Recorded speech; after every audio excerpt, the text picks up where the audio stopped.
so that the scriptures would be fulfilled. And he mentioned the scripture of Zechariah.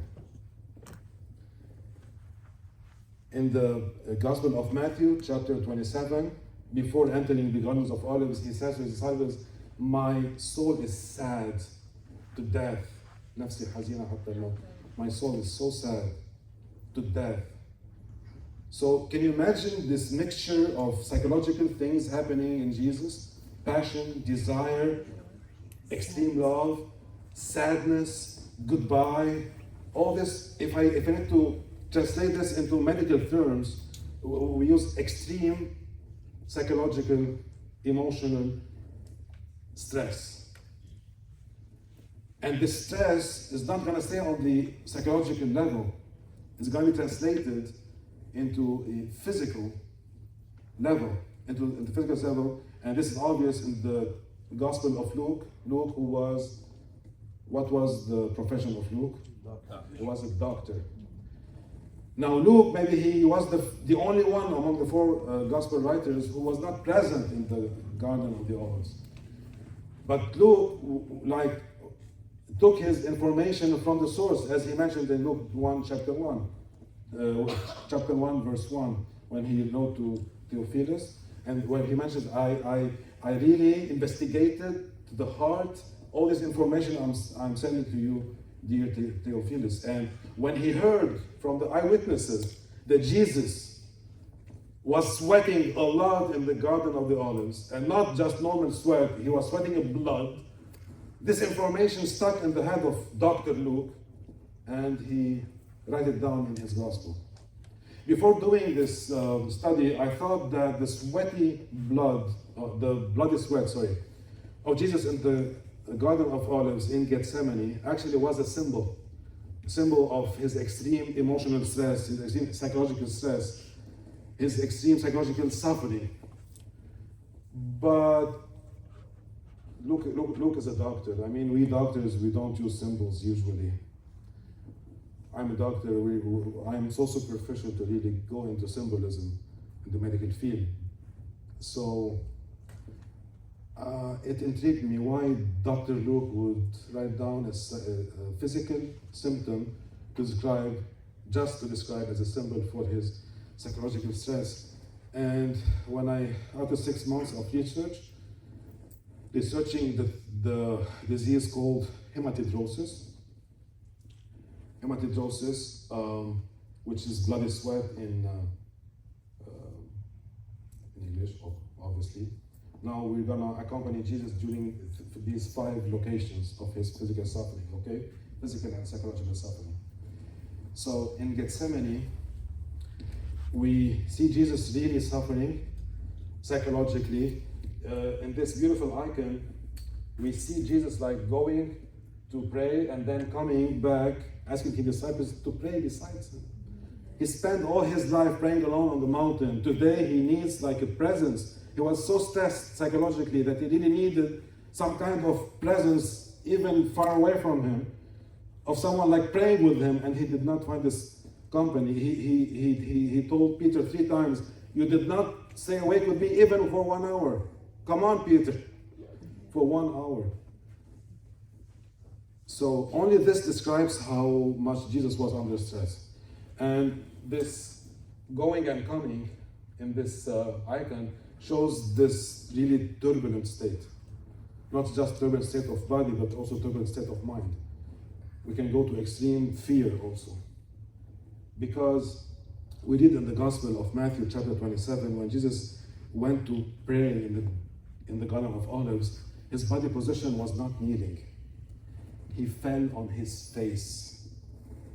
He was praying in a prone position in quantum medicine, like prostrating, like flat on the ground with his face kissing the ground.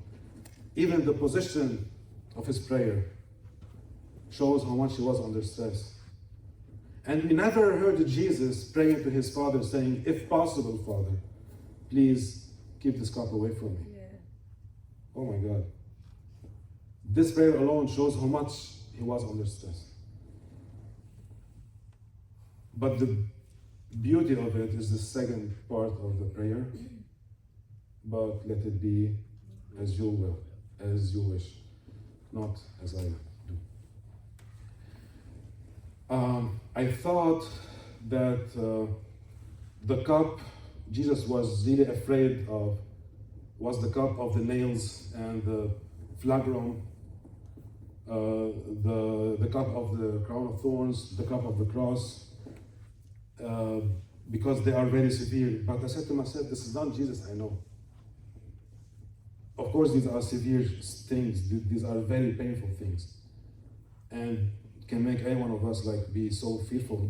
But this is not the Jesus I know. What cup was Jesus talking about?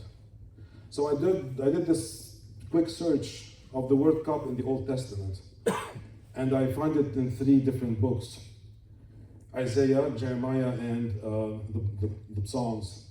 And guess what? Whenever we see the word cup in the Old Testament, we see always the cup of the wrath of God. Isaiah and Jeremiah, in a vision, they saw God on the throne, and He's willing to pour down His cup of anger and wrath upon the world. And they were so frightened. They were so frightened from this sight that then when they come back, then they wake up from their vision, they come back to the world and didn't warn the people. So Jesus is like, if we read this verse in the light of the Old Testament, Jesus was really disturbed, was really maybe in fear from the cup of wrath of God, the Father. But it's not against Him, but Jesus is willing to drink this cup. And then we find a different cup in Psalm, I guess, 116. I take the cup of salvation and I call upon the name of the Lord. So if we read the prayer of Jesus in Gethsemane in the light of the Old Testament, we understand only one thing: that God the Father is on the throne, willing to verse His cup of wrath on the Word, and Jesus, the innocent guy, He has nothing to do with this cup. He comes between God the Father and the Word. He drinks in His body all the cup of the wrath of God to the last drop, and He turns towards me and He gives me the cup of salvation. The cup of the wrath of God through the suffering of Jesus became the cup of salvation of the world. And so beautiful when Jesus said to His Father, if you want that, Father, I'm going to do it for you, of course. So powerful.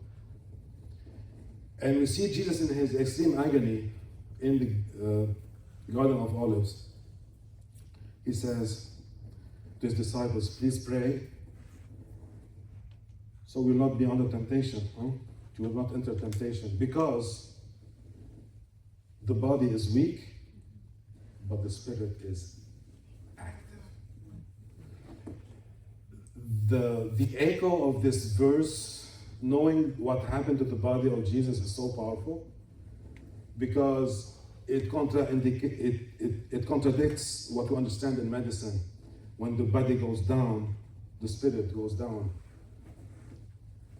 We're now going to see the body of Jesus going down, but His spirit like active and flying so high. Now I'm going to explain a little bit more about this hematogenesis mentioned in the Gospel of Luke. And being in agony, He prayed more earnestly, and His sweat became like great drops of blood falling down on the ground. Now, this sweat was so intense because the volume of fluids lost by the body of Jesus was so big, it traversed all the 3 layers of garments at least they used to put at that time, to go outside of His body and being like the drops going on the floor. Now, the first medical thing we get, the huge volume loss. Second thing, the color of this sweat, it's bloody, it's red. And I said to myself, okay, we know that there is what we call the bloody sweat in medicine today, which is hematidrosis. But was that hematidrosis known at the time of Jesus? Was Dr. Luke aware of this medical entity at that time? And I discovered, yes, that the first case described in the history of medicine of hematidrosis was by Hippocrates. who is considered the father of medicine. His sermon is still cited in many countries when the doctor finishes his degrees, the Sermon of Hippocrates. And in 360 BC, he mentioned this hematidrosis.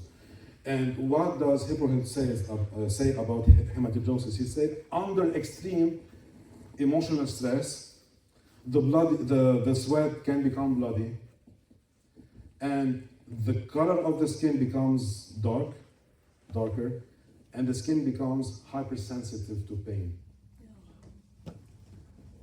Now, Luke, in the history of medicine, is the second doctor who ever describes hematidrosis with additional detail, which is the volume, this huge volume loss.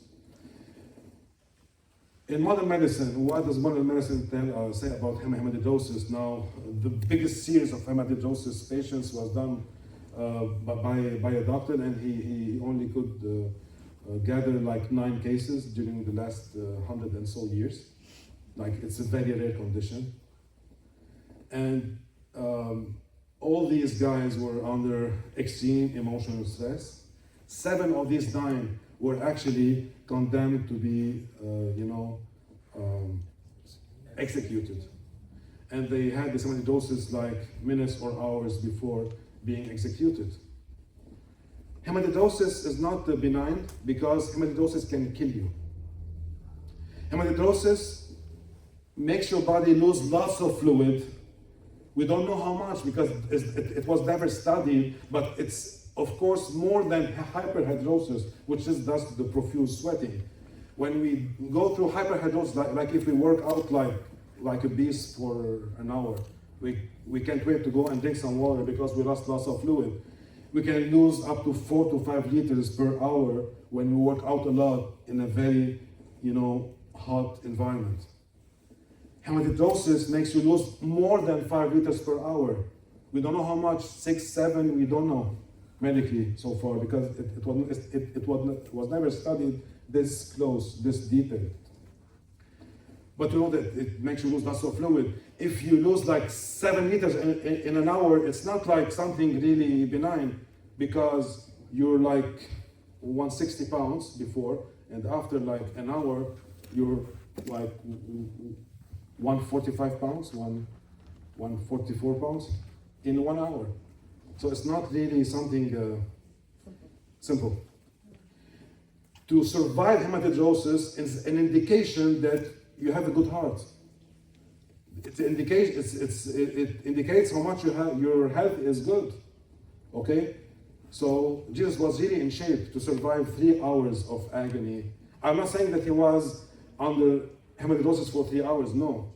But he was sweating, but at the climax point at the end, he reached for significant time this hematidrosis. So at least he lost 5 liters of water. At least during these 3 hours, he lost 10 pounds of weight just before and after. So what does this do to the body? You feel like you're just like a truck hit you. You feel so weak. You feel like your energy is so low. Okay? This first one. Second, your heart starts beating a little bit faster. You start to really hear and feel your heartbeat because this is what we call a hypovolemic shock. When you lose lots of fluid from the body in a very short time, it leads us to low blood pressure. So to compensate the low blood pressure, the heart is gonna beat a lot more to really your heart starts to beat faster. You have lots of thirst. You really crave for water. You really do crave for water. 3 or 4. We see here a scheme of the bloody sweats or in our skin. We have thousands and thousands of these glands. These glands, take the what we call the water and salt from these blood capillaries, blood vessels, and this water and salt they take them from the capillaries, and these cells of the glands, they excrete water and salt to the surface of the skin. This is how we sweat normally. In extreme conditions, when you stimulate a lot these sweat glands, some of the cells are gonna rupture. And when they rupture, why they rupture? Because they are hyperoxidized. They're so saturated in what we call free radicals.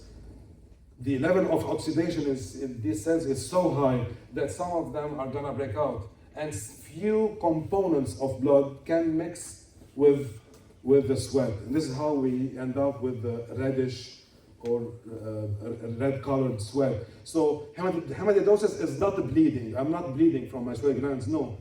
Because if we take analysis from the sweat glands of the sweat, we find like maybe 2-3% are bloody component, not pure blood. But these 2-3% are enough to give this reddish color.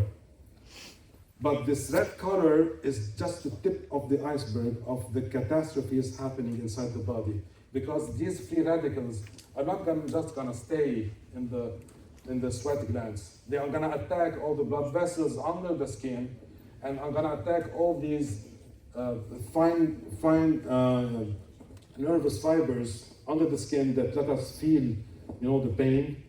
They're gonna attack them, and this is how we end up with a brown, darker skin, and most importantly, what 2,300 years ago, Hippocrates described as hypersensitivity of pain. Because these free radicals attacked all these nervous fibers. What does mean hypersensitivity for pain? This is what's gonna get more serious. If I go to the beach on a sunny day and have a nice tan at the end of the day, and I have burns in my back, and I go back home, I cannot let anyone touch my back because the ultraviolet light waves cause this hyperoxidation of the skin and of my back, and this is how I'm hypersensitive to pain in my back. Jesus is not burned, no, but the effect of ultraviolet after a long day in the sun is exactly the same of the effect of few minutes of hematidrosis in the skin. So when we have hematidosis, all the skin of Jesus became so hypersensitive to pain. Imagine this guy is gonna be nailed to the cross on the next day and flagellated and beaten up. So Luke, when he said that Jesus had the bloody sweat in the Garden of Gethsemane, he was meaning that the perception of pain of Jesus during the following hours is gonna be like 3 or 4 folds at least to be compared to any other man going through the same process or same phases of suffering, physical suffering later. And it's not just about the skin, it's also about the muscles under the skin. Why? Because when we do the workout and our body is so warm and we're craving for water to drink, and the first thing we need to avoid what is cold weather. No? Because if our body is warm and we step into the cold, we're gonna have spasms in our body. Many of us experience this back spasm after sudden, change in climate or temperature. And the thing is, how was the temperature at that night? John 18, chapter 18, verse 18, he said, it was so cold. It was so cold to an extent that they lit up fire in the house of Caiaphas. Matthew said that they put these big, they made these big fires in the place of the house of Caiaphas and inside the house. It was that cold. And it's not unusual in a semi-desert climate such as Jerusalem around Passover. So this guy was not sweating normally, he was sweating blood, and he was put in a very cold climate. Can you imagine what happens to his muscles? So Hematidrosis does not just cause hypersensitivity of the skin for the pain, but also hypersensitivity of the muscles for the pain. And this guy and this, what I'm trying to describe, physical status, is gonna start to endure all the beating and the beating and the beating. And the beating, according to the Gospel of John, chapter 18, happened in the house of Caiaphas when one of the soldiers beat up Jesus. So, just to wrap up a little bit what happened in the Garden of Gethsemane. It's not physically and psychologically very simple. It's so intense. And the physical suffering of Jesus started in the Garden of Olives, not only this psychological suffering. This is one. Two, what is really surprising is that this guy, after all his fluid loss and all what he's going through and very low energy, and he's hypersensitive to pain in his skin and muscles, when he sees the guys coming to arrest him, he stands up. And not just stands up, he goes towards them and he asks them, "Who are you asking for?" Now, these steps of the Master towards those who are going to arrest him, for me, even if I was atheist, are a testimony of immense courage and bravery. Because this guy, when he went towards the ones who were going to arrest him, underwent a very severe medical condition. But he comes to them. These steps are really, really impressive for me as atheist, and will make me start to think, who is this guy? Because as we see, when the body is broken, the spirit should break down after. But we see this guy, the more his body is broken, the more his spirit. As true as he mentioned in the Gospel of Mark, chapter 14, in the Garden of the Olives. The body is weak, but the spirit is active. Yes, the beating before the Sanhedrin was so intense. We know it was intense because, according to the Gospel of Mark, chapter 14, even the servants participated to the beating. You know, in the sociological level at that time, the servants should be the lowest. They can do nothing if their masters are not doing it. So even for the servants to participate in the beating, it meant that it was a beating like group beating. We read in Matthew and Mark, it was beating, spitting, mockery, and which is really interesting. If we go to the church fathers and we go to the writings of Irenaeus, I guess in the 2nd century, you know, the tradition of the church is not to be underestimated, because they took all this stuff from the eyewitnesses themselves. He mentioned that Jesus was all the way standing up, all the time standing up when he was receiving all the beating on a body few hours after hematidrosis. The effects of hematidrosis cannot wane before 5-6 days if the patient survives it. And this guy, after a few hours, is receiving all this immense beating and standing up. But Irenaeus mentions that one hit put Jesus to the ground, make him fall. And it was not a physical hit, it was a psychological one. He was receiving all the beating blindly. He was blindfolded, his hands were tied up, according to Matthew. And then he hears out the rooster. And this is when he looks outside and his eyes meets the eyes of Peter, who just came to deny him 3 times. At that very moment, Jesus fell on the ground. This was the hit that really put him on the ground. Who was Peter on the human level to Jesus? When we are so sad, we can hide our sadness from anybody except from ones who are really, really, really, really close. If you have like a kind of secret, who tells who you really are from the inside. You can hide it from everybody but not from the really close to you. When Jesus went into the mountain of Tajalli,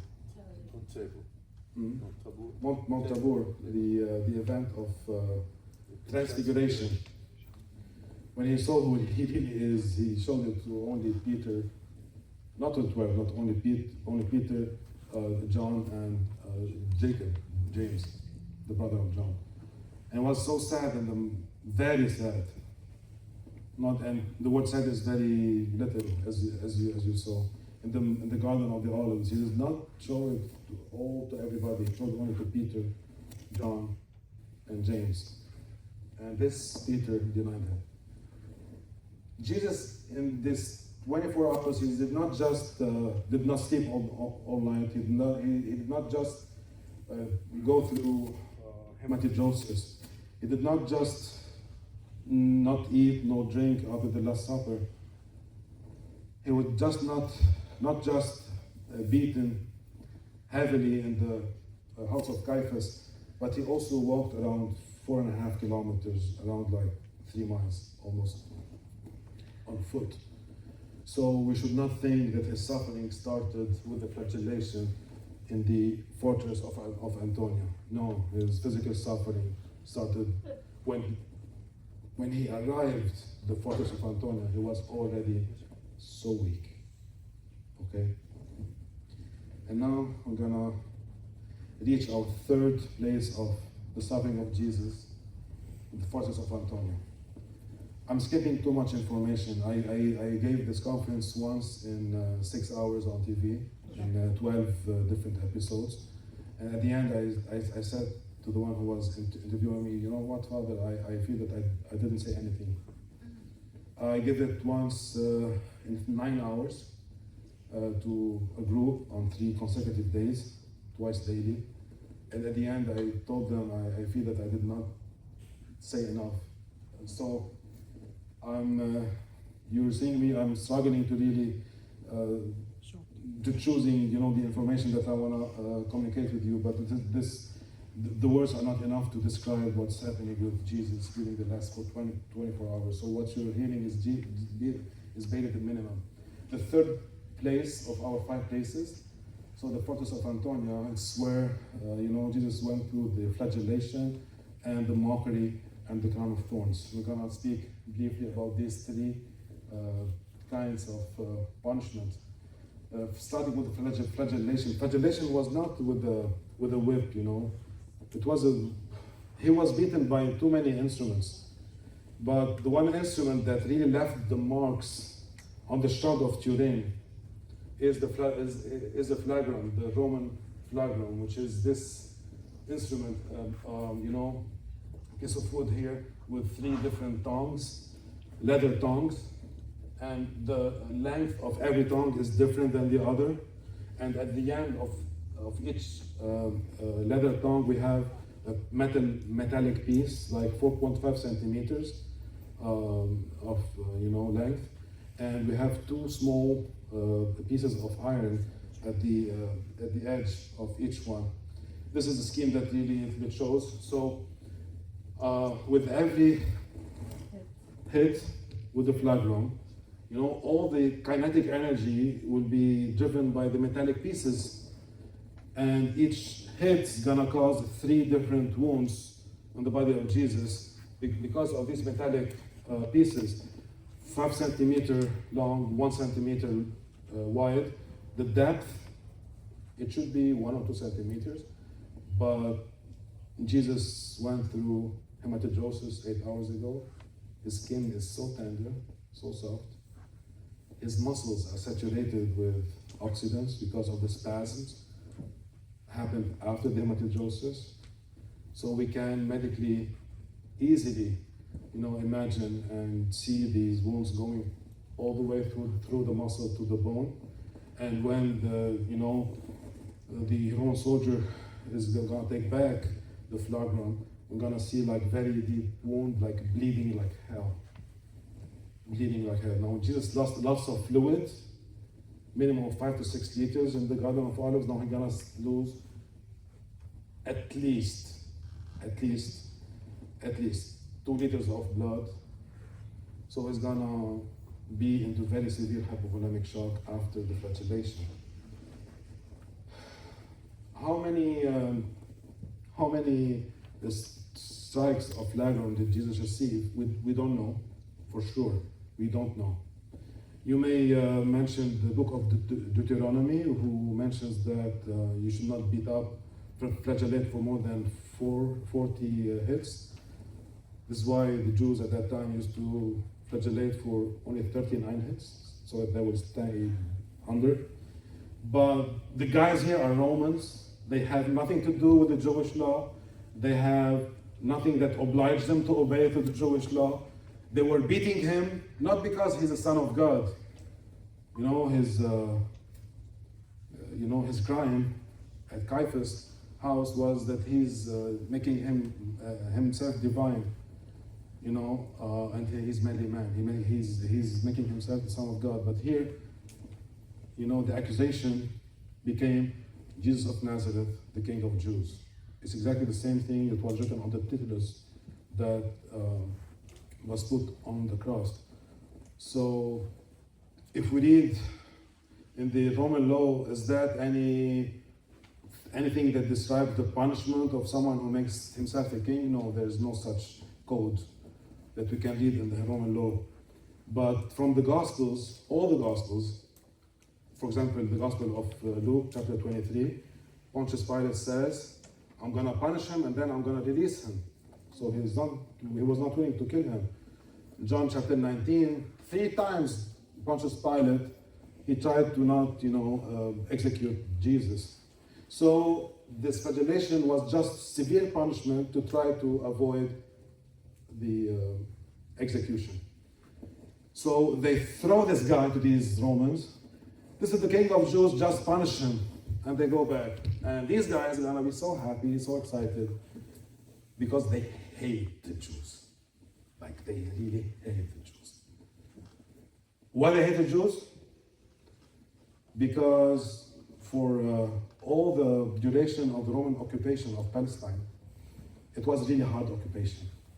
And during the first century, many revolts happened in the Jewish world against the Romans. I can give you endless examples. I'm not going to go through all of them. But the core message I want to communicate with you is that imagine like American soldier from Manhattan who goes to Kandahar, where every day someone is killed. Last week one of his brother-in-arms was really wounded. The month later, his officer escaped nearly death. The month before, the other officer, his friend, was killed. So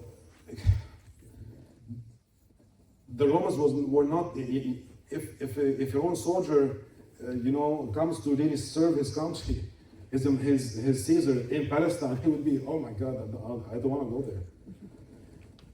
So the Roman soldier in Palestine refuses his condition.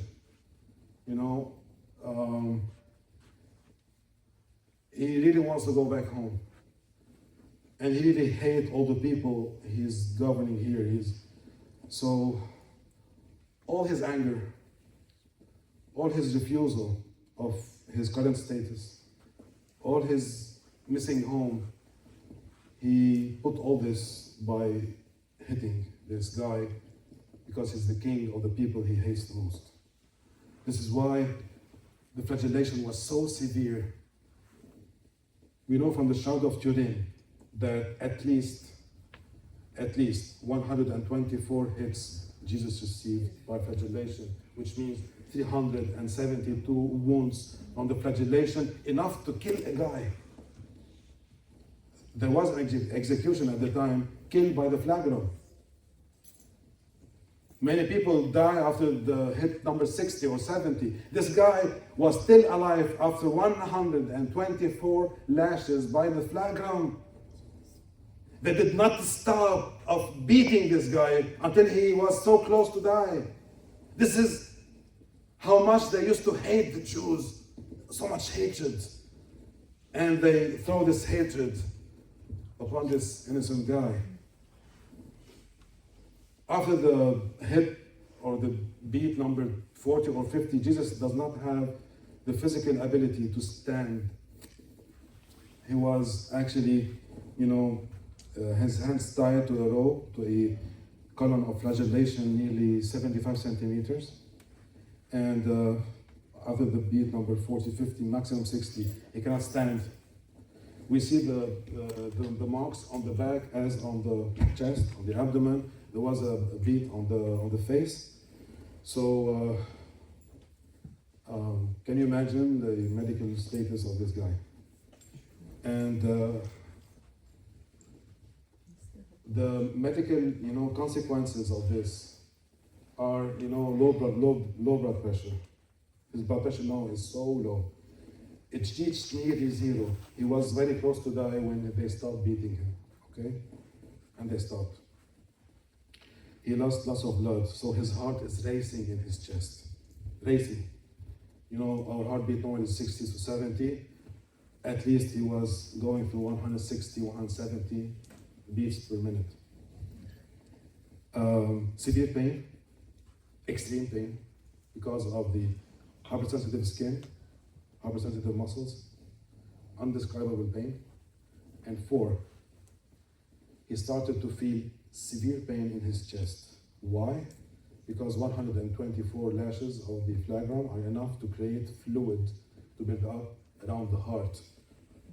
Around the heart, there's a sac we call pericardium. It has 20 to 30 milliliters of fluid that lets the heart beat without making any friction with the surrounding tissues. But the problem with this sac is that it's inelastic. Its elasticity is limited. When we go more than 50, it starts to compress the heart. And compressing the heart causes lots of pain, like severe pain, like if you're having a heart attack. And if these fluids continue to build up, this pressure and squeezing on the heart is going to compromise the vascularization of the myocardium, which is the muscle of the heart. Because the vessels of the heart are superficial, at the surface of the muscle. And these are the big vessels, and then they go deep to nourish the muscle of the heart, which is the myocardium. When you have lots of pressure on these vessels, it's not gonna just squeeze and make lots of pain, but compromise the blood supply of the heart itself, causing more damage on this heart. This heart who was normal and in very good shape. Now, we will go to the mockery. He was near death, but they feel that they did not empty their anger enough. So this is the king of the Jews. We're gonna mock him as a king. So let's put a dress on him. Let's give him a scepter. Let's put a crown on his head. For the scepter, there was a rod. They gave the rod. Now the dress or the robe was good quality. Okay, it belongs to one of the officers there. Put a very good quality robe on this guy, and he has now the scepter. But where's the crown? And then they go and search. They find some spiky branches in the corner of the fortress, because the Gospels say that all the soldiers grouped, not only the 2 soldiers who were beating him, but all the soldiers gathered around him and started mocking him. And this crown of thorns was not actually a nice crown as we see in some icons and the Renaissance paintings. No. Matthew and Mark say that no one of the soldiers actually manipulated the crown of thorns to really make it. They did not touch it to fix it on the head. When they put these branches on the head of Jesus, to fix the crown on the head of Jesus, they took the rod from him and started beating him on the head so that the crown of thorns would be fixed on the head of the king. This is in the Gospels. I said, what? When we sweat from fear, you know, the first parts of the body that starts sweating, if we are watching like the movie Conjuring, let's say, I watched 10 minutes, I stopped because my hands and feet are sweating, and I went to the toilet and I stopped watching the movie. So, when you sweat from fear, from psychological causes, the parts that sweat the most are the palm of the hand, the soles of the feet, and your scalp, your face, and the head. And when the sweating continues, all the body continues to sweat. So the hypersensitive skin is all over the body, but especially the head, the palms, and the soles, which coincides to be the place of the nails later, and the hands and the soles, the feet, and the crown of thorns in the head. Oh my God. I mean, it's not coincidence. I mean, as a doctor, what's happening here? I mean, even if you bring the most sick mind to really torture someone, he would not be able to really dissect all these painful things that can intensify the pain. I mean, what sick guy is behind all this? Satan, of course. But I just want you to know that the medical coincidences that happen to really produce so much pain in this body are really meticulously tailored. Now we read in the Gospel of Matthew and Luke and Mark that these guys started to mock Jesus. And here I ask myself, Jesus, what was he thinking of? What is his mind? We find nothing in the Gospels. Allow me to read from the book of Isaiah, chapter 50, verse 6 and 7.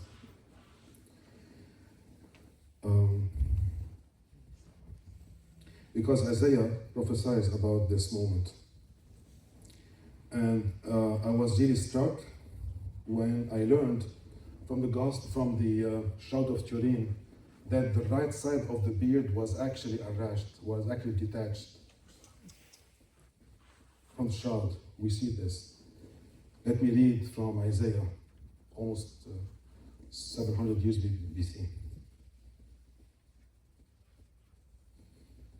They were spitting at him, beating him, mocking him. I offered my back to those who beat me. Isaiah. I offered my back to those who beat me, my cheeks to those who pulled out my beard. What? I did not hide my face from the mocking and the spitting, because the sovereign Lord helps me. This is why I will not be disgraced.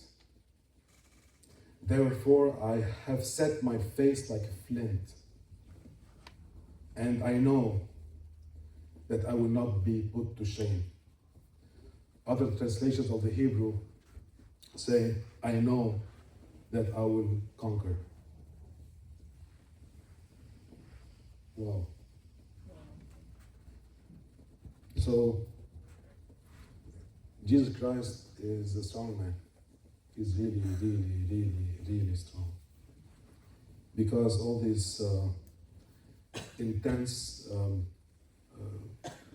pain in the body is accompanied by flying spirit all the time. We will see this in the fourth place of the suffering when he speaks out his mind after an hour of the crown of thorns. After crowning him with thorns, with all the beating and the intense pain, from undescribable pain from the crown of thorns, because this part is already sensitive. Any one of you guys did PRP for the hair, as medical treatment? My wife did. I was put lots of anesthesia, and she still feels the pain, with all the needles. with all the medical needles very sharp, designed for reducing the pain to the max. But these blunt thorns from this, I took this in Shtura in Lebanon, Ziziphus spina Christi. This is the species of the tree that the crown of thorns was made of. The thorns are 3 to 5 centimeters in length, and they can easily penetrate the scalp, which is 1.5 centimeters max, like half inch. Lots of bleeding, immense pain. The bleeding now is gonna wash all the face of Jesus. Now the bleeding from the flagellation is gonna stop. The blood is gonna clot on the robe. But the bleeding of the crown of thorns continued even after Jesus died, because on the Shadow of Turin we see lots of blood coming out from the wounds of the crown of thorns even after Jesus died. So really, the body of Jesus gave up almost all his blood. Via Dolorosa, which is the Latin word for the way of the sorrows, which is the place separating the fortress of Antonia to the Golgotha, which is the way that Jesus walked, carrying the cross up to the hill of Golgotha. Now, if you go today to Jerusalem, I cannot go because I'm a holder of a Lebanese passport, but I wish I can go. It's like 650 meters, like almost 0.4 miles. Half of it is inside the old city, where some ways, are maximum 1.2 meters wide. And half of it is outside the city, where you should climb up the mountain, the hill of Golgotha. Now, the modern archaeological studies in the 21st century in Israel showed another Via Dolorosa, much, much older than the current one, which is almost 1.2 kilometers, almost like 0.8 miles. And the weight of the cross was around 100 pounds to 120 pounds. This is according to the archaeology. Now, the cross that Jesus carried was not the full cross. It was only what we call in Latin the patibulum, which is only the horizontal part, because the whole cross is like 600 pounds, no one could ever carry it. Even when they asked Mel Gibson about why he put Jesus carrying the whole cross, while archaeology shows otherwise, he said, because I didn't want to change the image in the mind of the believers. So 100 pounds at least should be carried, but not like this or in a way that suits the condemned. It's carried in a very specific way. It will be put on a spread out arms and fixed with ropes on both sides, okay? So you cannot escape it. you cannot like put away the cross and run. No, it's fixed to you. And the titulus in Latin, which is the sign where they put what is the crime, like Mr. John Smith killed XY. They put in Aramaic, Latin and Greek, Jesus of Nazareth, King of the Jews. So you put your crime on your neck, you put this at least 100 pounds on your arms, fixed with ropes. Now, your arms and the patibulum become like one piece.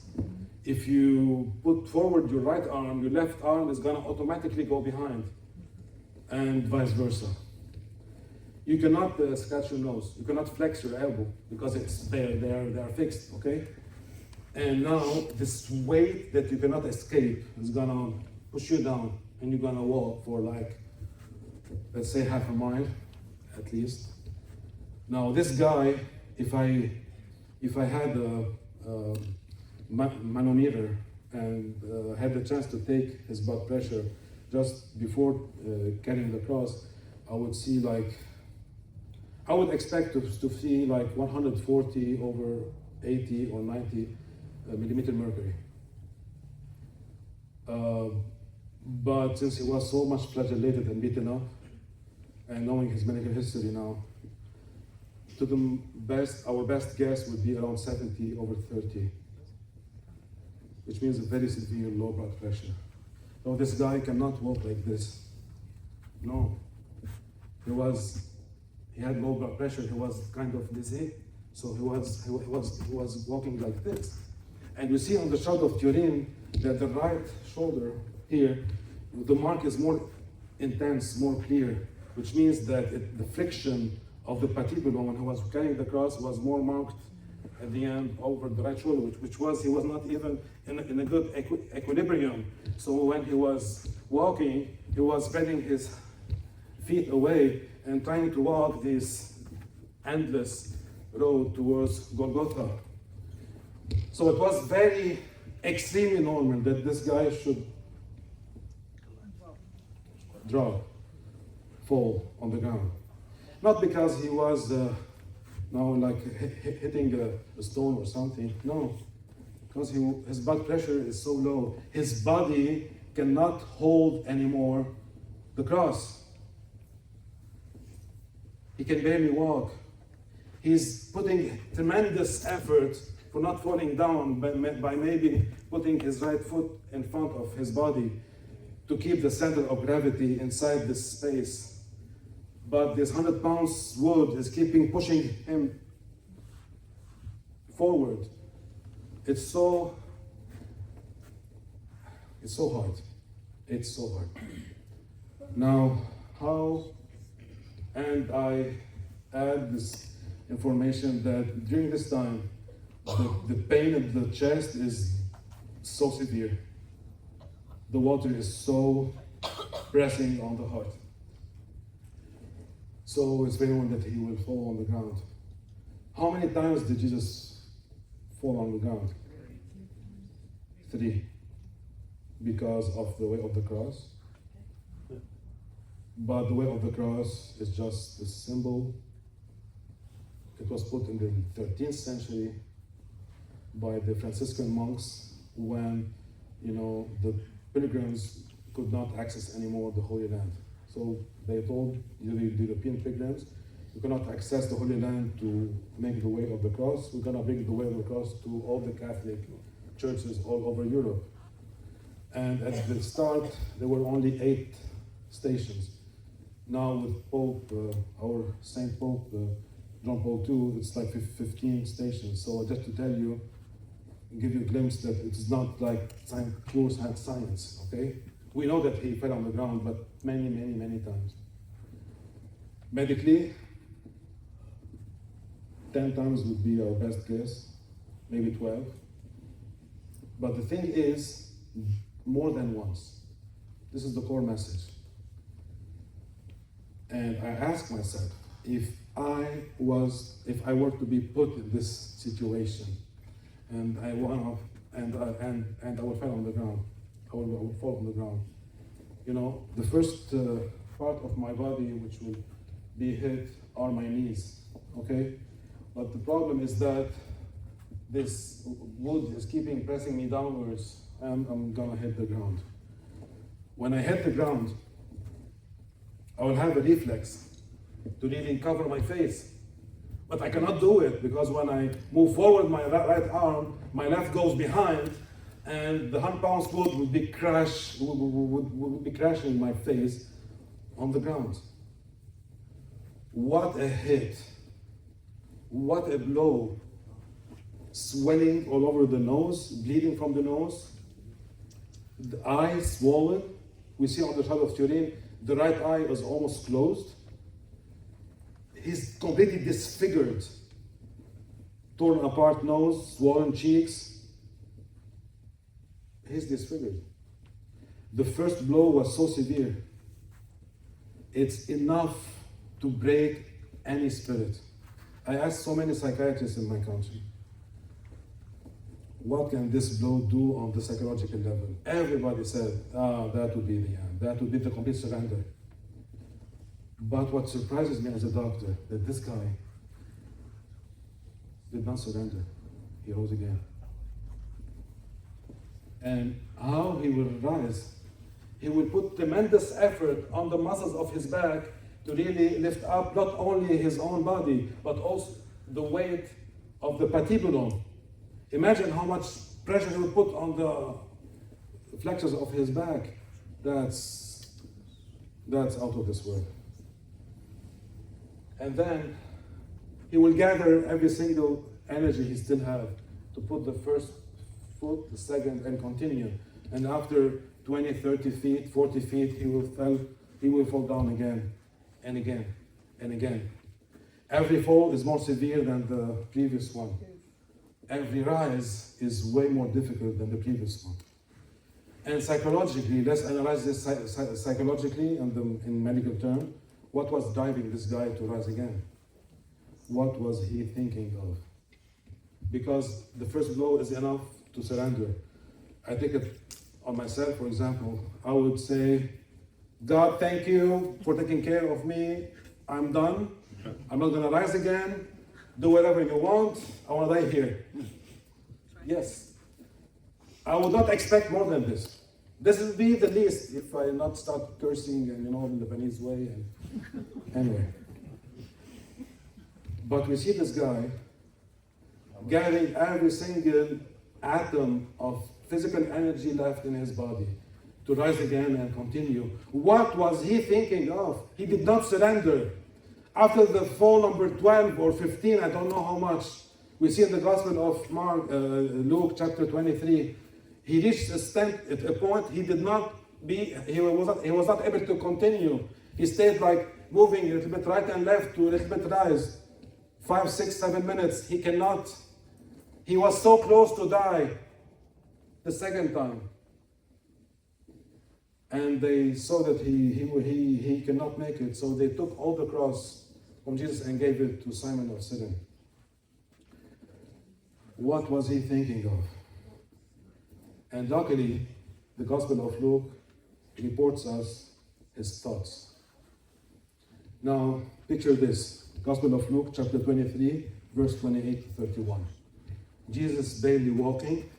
He cannot see clearly because of the swelling in his face, the intensive and profuse blood covering his face. We now have blood and stones and pebbles and sand on his face and his hair.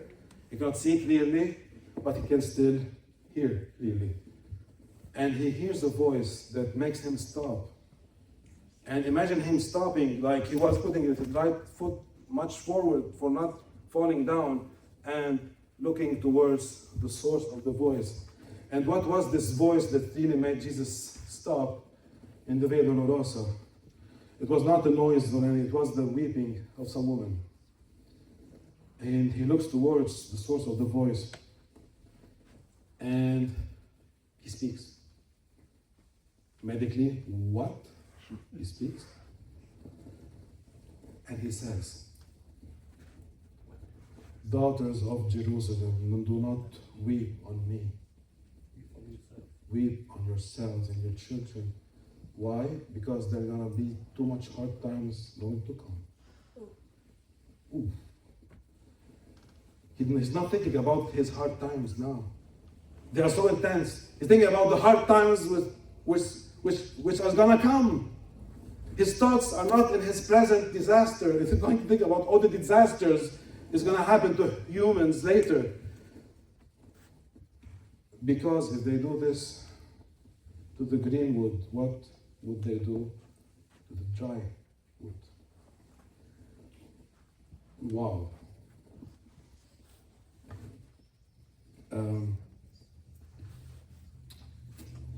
He describes that these stressful moments are gonna push people to say, blessed are the barren,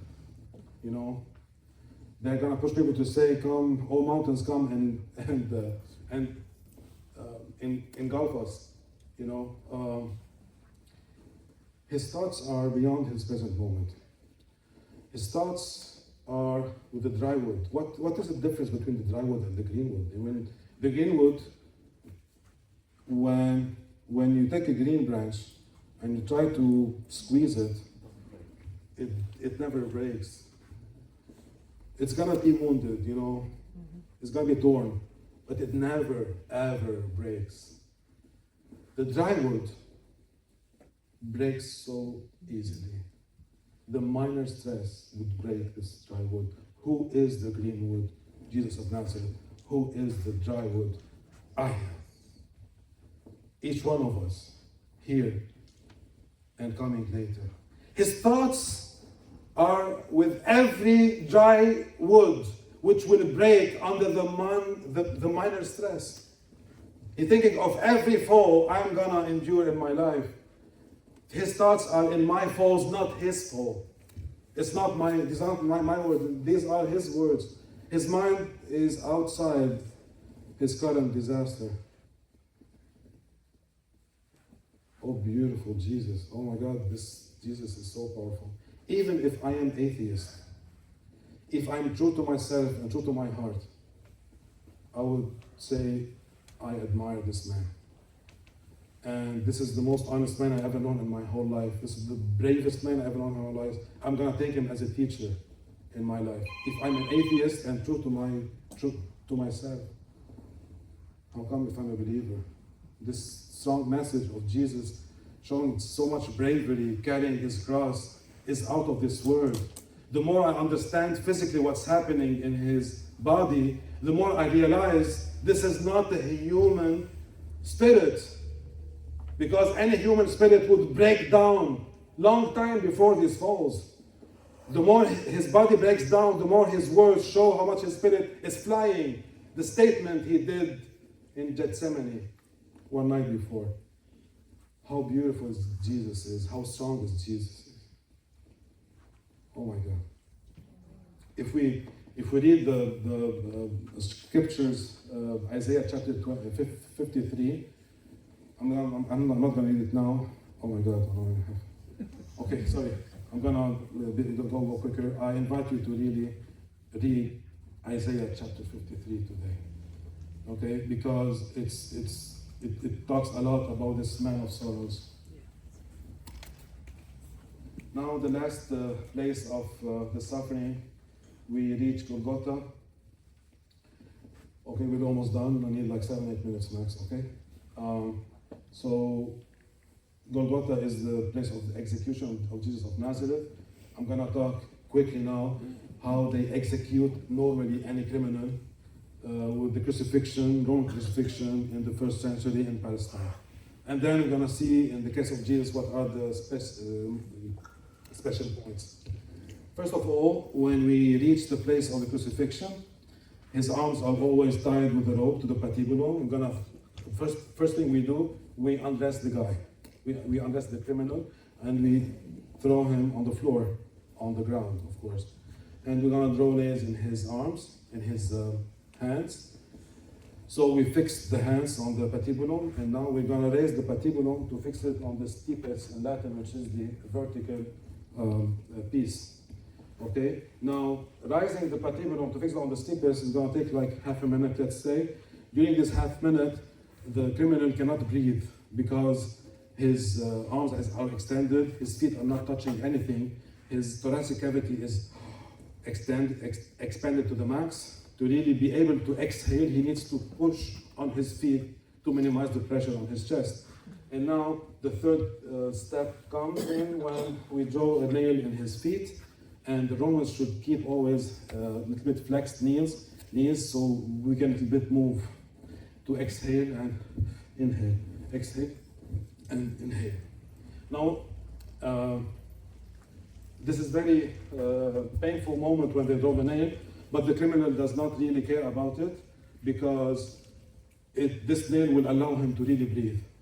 Because during the half minute he was fearing to get asphyxiated.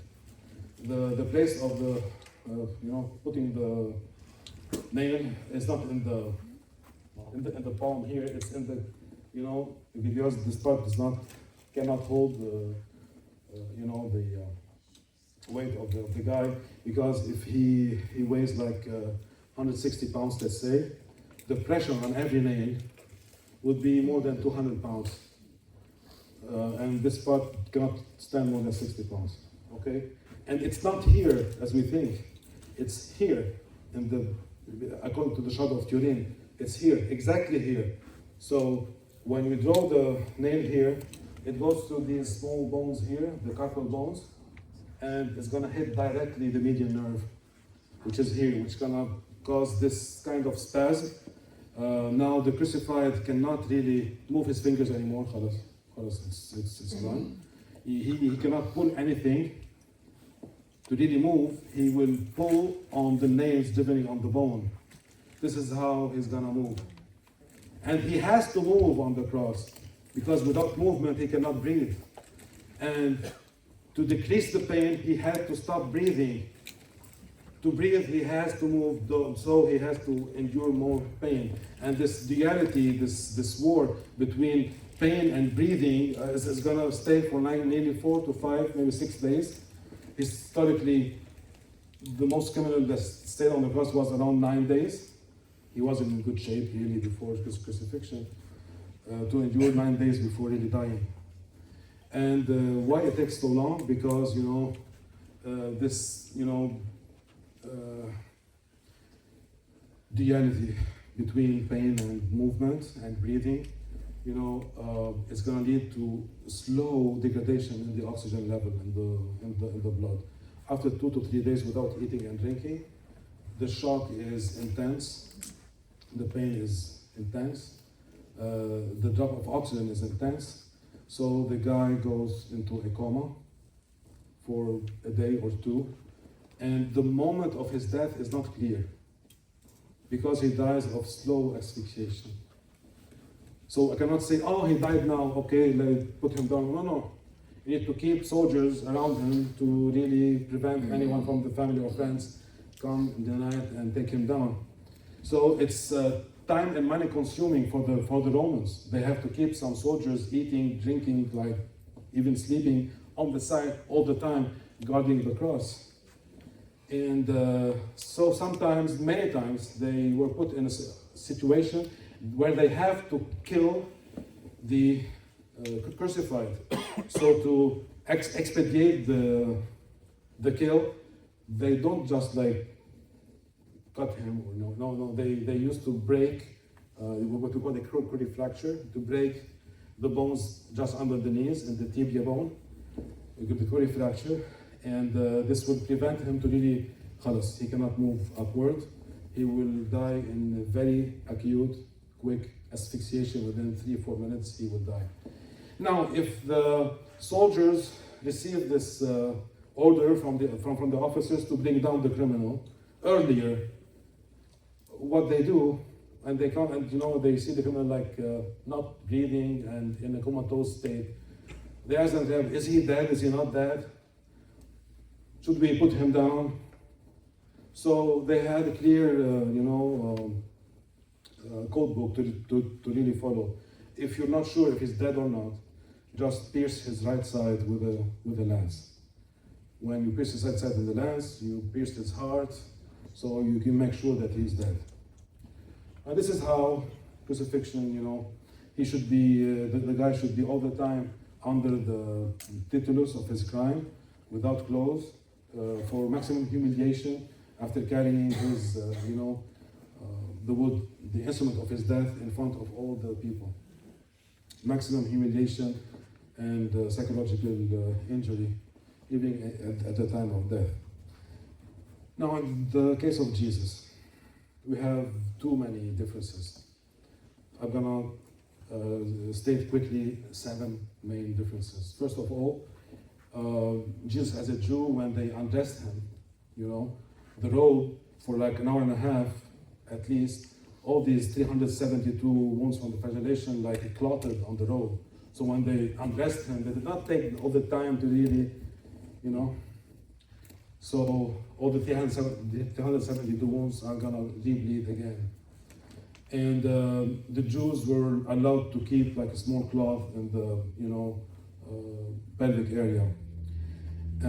This is 1. 2, Jesus, we expect him to die after a week, because as I said, he had very good heart, very good vessels.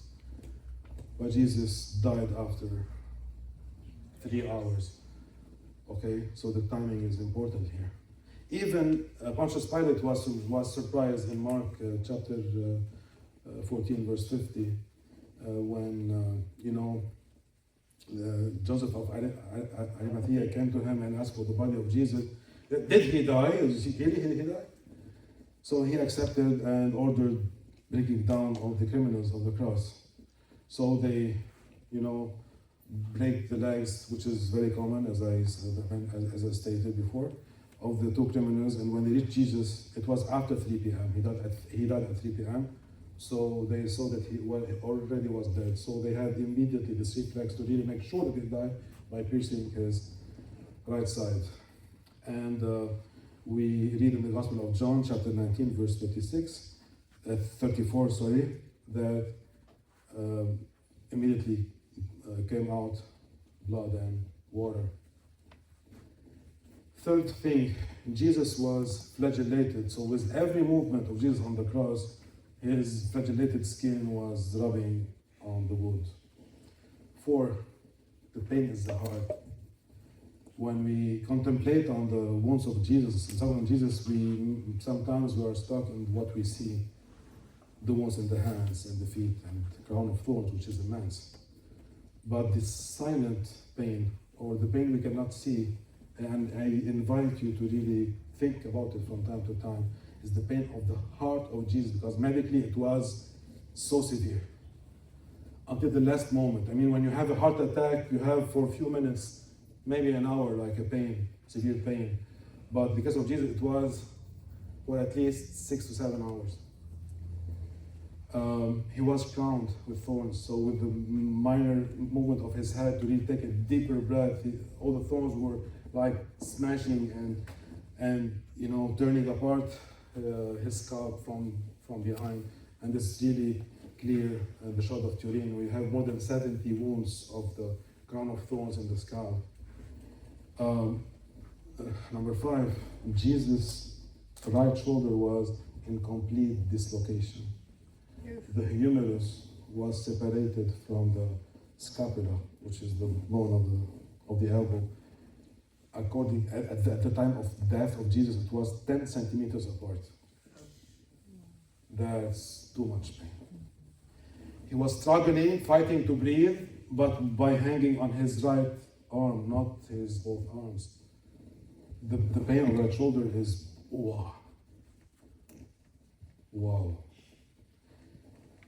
And now we reach the direct cause of death. Jesus did not die of asphyxiation. Though he was barely breathing, he was fighting to breathe, he cannot speak easily. If he uttered few words, that would be so difficult to do. But the cause of his death is not asphyxiation, because Matthew 27:50 mentions that at the right time of his death, he pushed out a loud cry. He was really fighting to breathe, but asphyxiation is not the medical cause of death, because at the moment of his death, he was able to push this immense cry. So what caused the death of Jesus? We go back to John chapter 19, verse 34.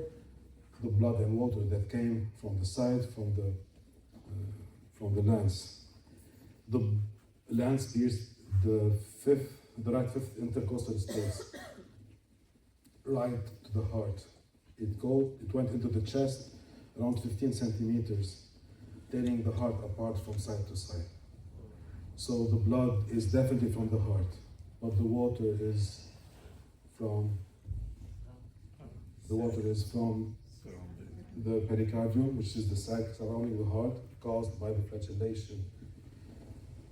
For John to be able to see from a minimum distance of 2 meters this water, it means it's at least 200 milliliters, at least half of this bottle to be able to be seen. Half of the bottle of water around the heart built up in a few hours, it means that definitely is the water that really killed Jesus of Nazareth, and it's definitely the heart of Jesus was fighting everything: the low blood pressure, the bleeding, the shock, and he was fighting also the water compressing on the coronary arteries and the muscle. He was fighting everything. The heart of Jesus was amazing state medically before, but he did everything to fight all this pain. And at a very crucial time at 3 p.m., it stopped. Because it's too much to take. And the loud cry would be immense pain in the heart caused by this, what we call ventricular tachycardia with ventricular fibrillation, VFib, with immense pain from the heart at the very moment of the death of Jesus.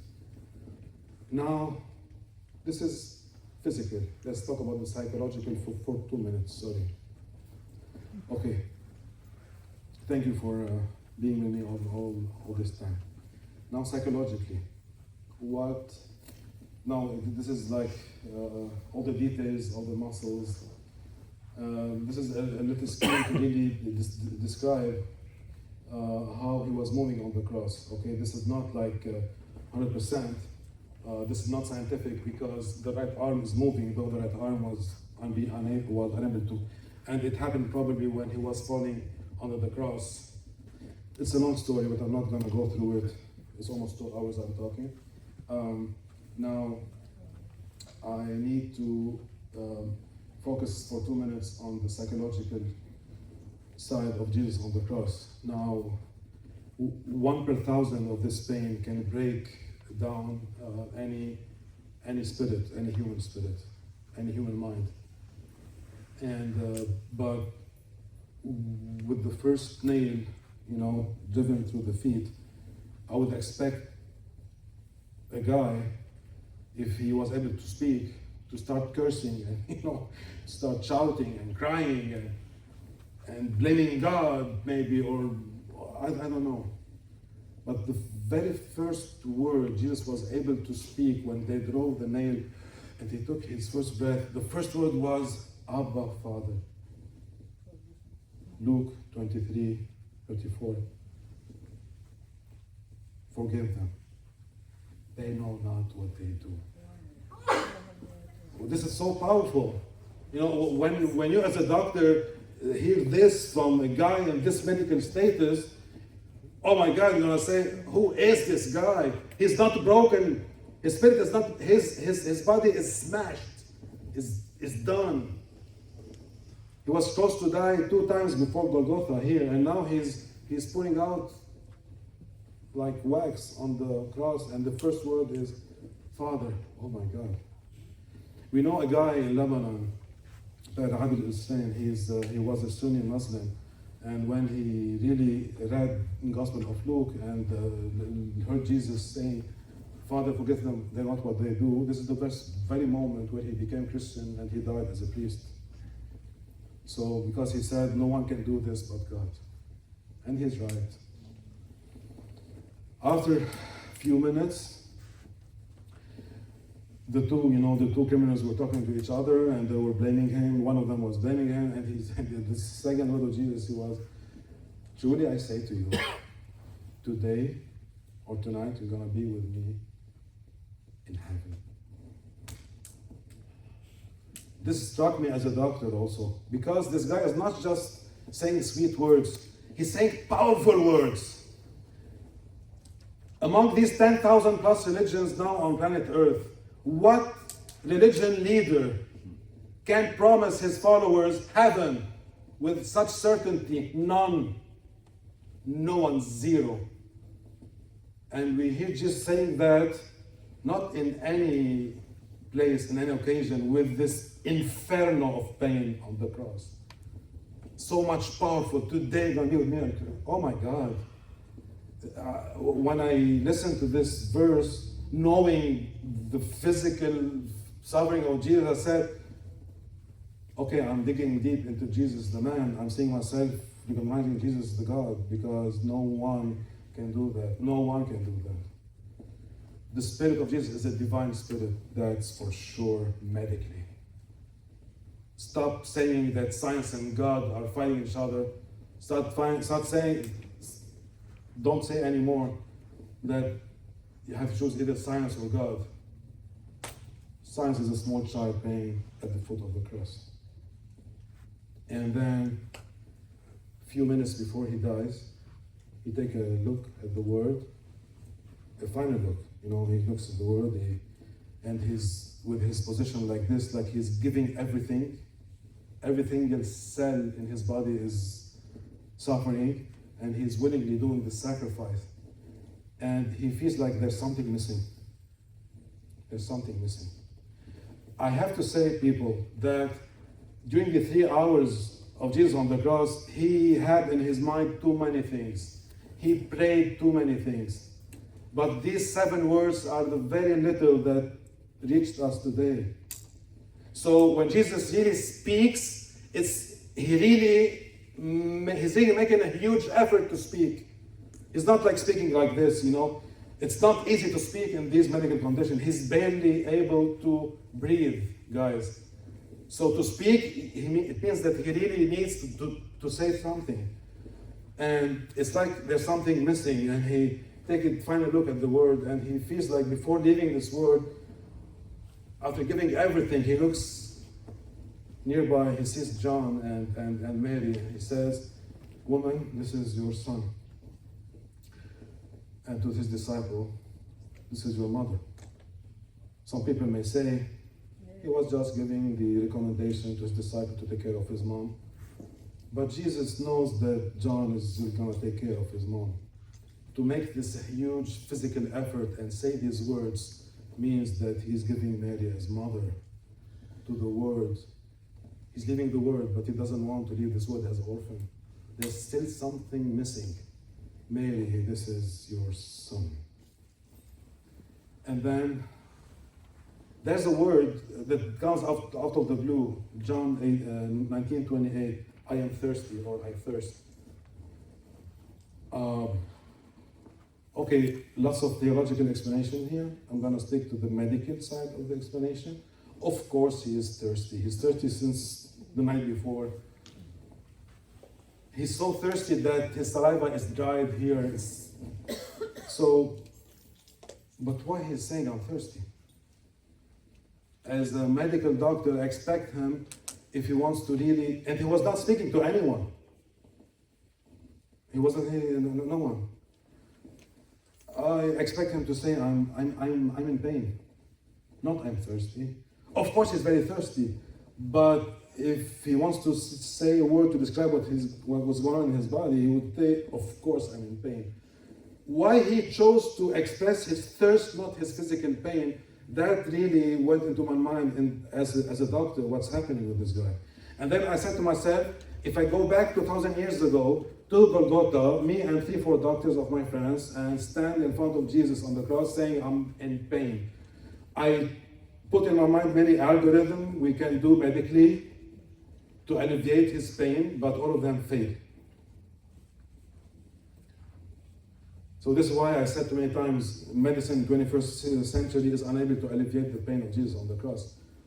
But then I said to myself, if he expresses his thirst, not his pain, would I be able to do something? Of course, bring him water. It's so easy. So I said to myself, as a medical doctor, he expressed his thirst, not his pain, because he's expecting something from the one healing. To bring a glass of water, which is very easy to anyone, not necessarily a doctor in the 21st century, but anyone, anytime, anywhere. And then, "Eli, Eli, lama sabachthani." My God, why have you forsaken me? I heard a lot of times priests and people talking about he felt for a second that God left him. But this is not my perception. Because John chapter 19, he said, for the scriptures to be fulfilled, the soldiers, divided his cloth and cast the lot on the garment of Jesus. And what scriptures was John talking about? He was talking about Psalm 22, which starts by Eli, Eli, lama sabachthani, which means, my God, why have you forsaken me? Okay, I'm not going to read the whole thing, be reassured, but I'm going to just state few verses with utmost importance from the medical side. My God, I cry out by day, but you do not answer, by night, but I find no rest. I'm going to jump to the verses 10, 14, 15, 16, 18. And here we are.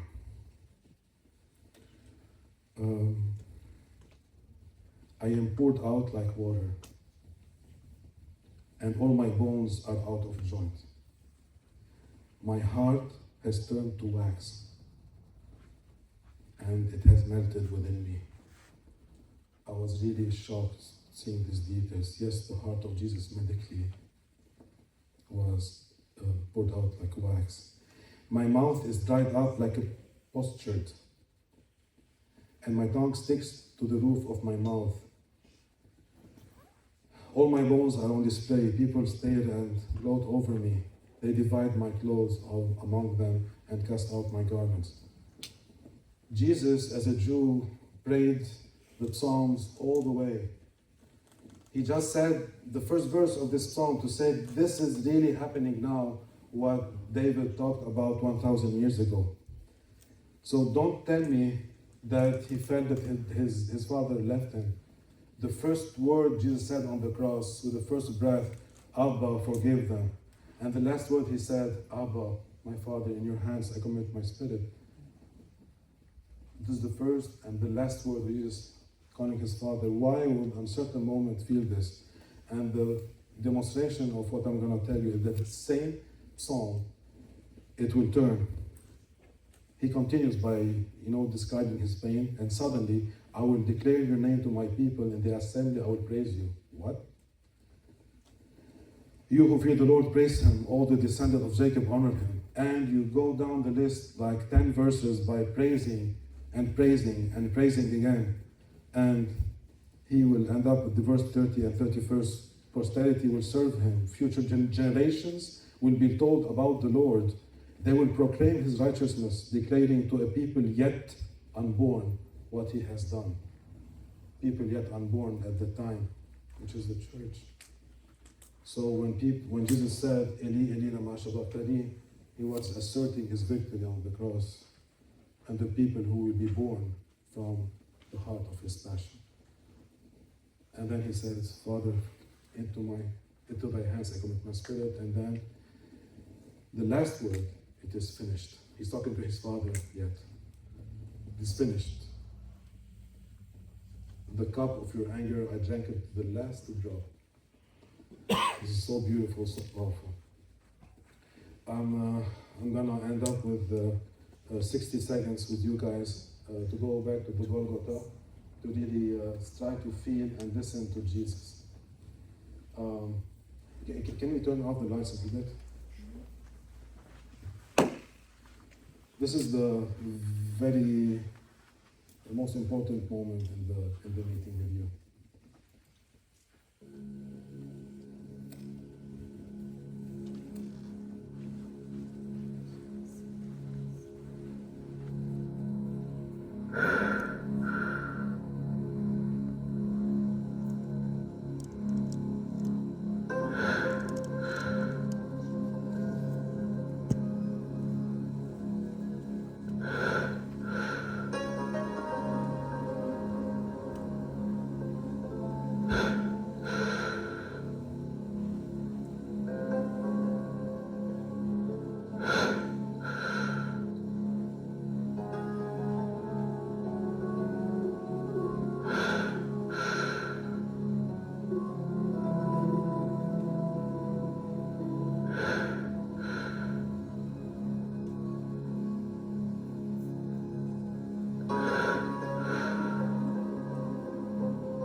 Father, forgive them, they know not what they do.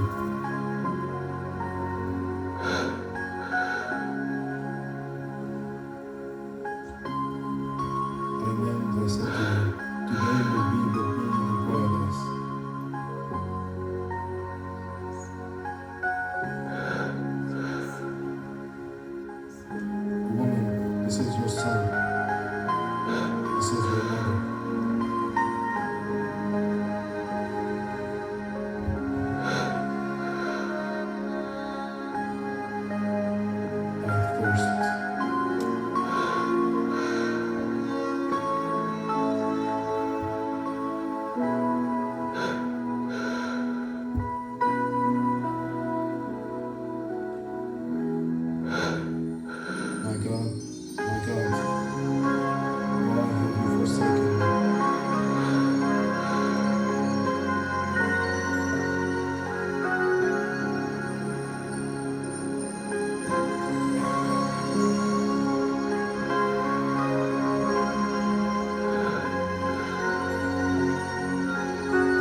Jesus is risen. And I didn't want to really tell you how much he suffered. This is not the aim. I want to tell you this much he loves you. And I need to end up with a final movie also for 60 seconds. And it's a quick contemplation, on the Eucharist. Every time before, in the Catholic Church, of course. Every time before, receiving Jesus in our hearts, it's nice to really think for a fraction of a second, this Eucharist, how much he endured to really reach me today. And I end up with this movie.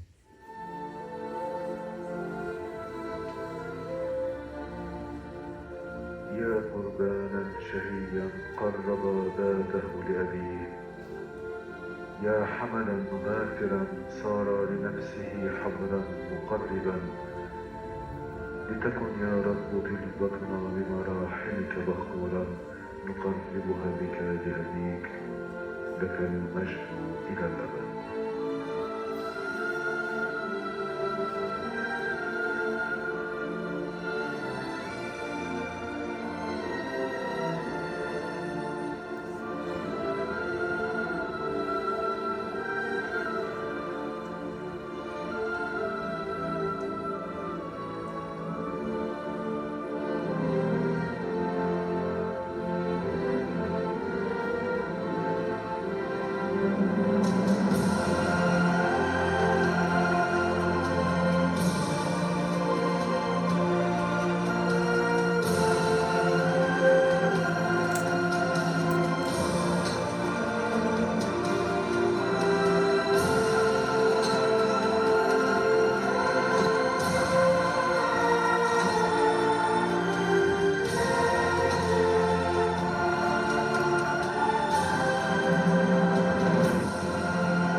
Perfect prayer.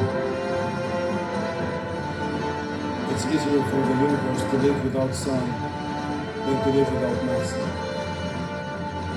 Every time we celebrate Mass, we go into this unique sacrifice of Jesus on the cross.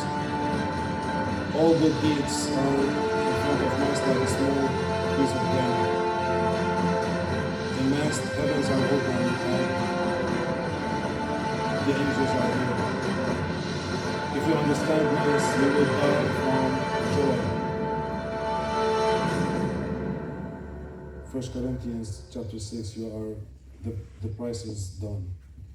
Thank you very much. Thank you for saying